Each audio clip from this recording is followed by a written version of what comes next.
আজ থেকে 5 কি 6 বছর আগের কথা। কিছু জিনিস পাওয়ার জন্য ভগবানের কাছে খুব কাতরভাবে প্রার্থনা করেছিলাম, খুব ডেকেছিলাম, খুব বলেছিলাম, কিন্তু তার সত্ত্বেও ভগবান আমাকে সেগুলো দেয়নি।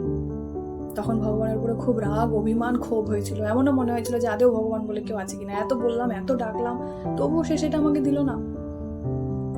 আজ ভাবি যে ভাগ্যিস এতবার করে বলার পরেও সে সেটা আমাকে দেয়নি। আজ ভাবি যে যেই জিনিসটা আমি প্রার্থনা করছিলাম সেটা আমার জন্য হিতকর ছিল না, কিন্তু সেই সময় সেই জ্ঞানটা আমার ছিল না। কিন্তু ভগবান তো ত্রিকালদর্শী, উনি তো অন্তর্যামী, উনি তো জানেন যে আমি যেই জিনিসটা প্রার্থনা করছি সেটা আমার জন্য মঙ্গলকারক নয়। তাই এতবার করে বলার পরও ভগবান সেই জিনিসটা আমাকে প্রদান করেননি।